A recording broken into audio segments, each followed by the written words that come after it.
The title of this incident is Unfired. This is being recorded February 10th, 2021. It happened in the spring of 1990. This involves Bud Smock, a rather prominent Kiwanian, and our boss at Priestley Oil, my friend Brian Drysdale, whose camp name was Gallup, and myself. I'm Jack Lynch. My camp name was Cletus. Bud Smock was Brian's boss and my boss. He was the general manager at Priestley Oil and Chemical in Portland. We worked there in the mid to late 80s, early 90s. Bud had a very deep love for Kiwanis Camp, the kids that the Kiwanis Camp served, and the staff members from Kiwanis Camp that he got to know. That's how I got hired at Priestley Oil and Chemical. Brian says, why don't you come up to Priestley and you'll interview with Bud Smock. He's an old Kiwanian. That interview was interesting. A lot of it involved the Kiwanis. However, the larger part of me getting hired there was the two other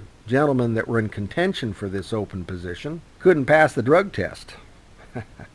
Working with Bud at Priestley Oil, I found that Bud, if it had anything to do with Kiwanis Camp, he was all ears. Brian and I would cross paths over there at the company, and we'd make mention about something that was similar to something that happened in that summer of 1971 when we were counselors. Bud would be picking it all up. We'd be laughing. He'd be laughing too. Brian would give me the wink and nod, and there'd be another set of eyes catching it all, and with a big smile. Well, about 1990, in the springtime, Bud approached Brian and myself and asked if we'd be willing to come up to Kiwanis Camp. They were having a work party up there Saturday. That was an easy question to answer.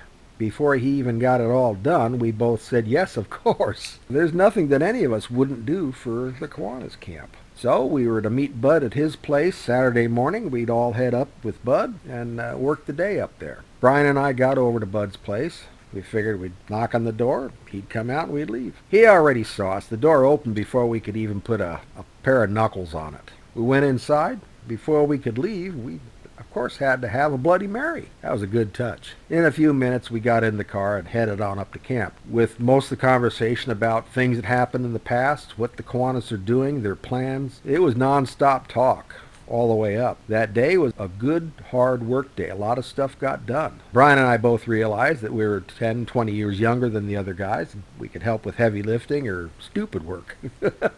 There wasn't any stupid work. It was all good work. Cleaning the grounds, getting rocks out of the way, cleaning back brush, all that sort of stuff. And some pretty good times while we're taking breaks and eating lunch to talk to the other guys in the work crew too. When we were all done, headed on back, stopped off at Bud's place. He had us into his bar. A couple mixed drinks later, we were chatting some more. Question was raised to Bud. Bud, something happened in 1971 when we were counselors and staff. He got quiet. He says, and? Well, at the end of boys' session, that 4-week session at camp, the last night we went up to Barlow Forest Camp next door where the campfire girls camp every year. We found out they'd done it for decades. We also learned that it was a tradition of male counselors at Kiwanis Camp to raid their camp at night, to sneak on up, run on through like banshees in the dark, and get them all going. The only problem we had was one of our counselors thought it was a stupid idea to turn his sweatshirt that said Kiwanis Camp Staff on it inside out. All of us did it except this one guy, and he left his so you could see it, and it got seen and it got reported.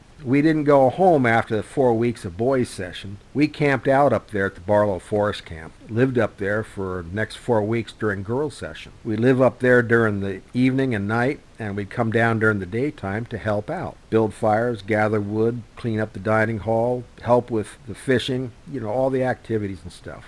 We liked it. We really liked it. We helped out up there. When camp was completely over, a few weeks after that, just after Labor Day weekend, all the boy counselors got letters from the Kiwanis telling us that what we had done up at the Barlow Forest Camp with those campfire girls was unacceptable and that we were fired, to consider ourselves fired and to never come back to Kiwanis Camp again. Well, none of us cried over that sort of thing. It was just, okay, fine. And here it was, 19 years later, and the Kiwanis had invited us up to a work camp. Couldn't help but ask Bud, does this mean we might be unfired for helping out? And without even blinking, Bud said, I think you guys were unfired a long time ago.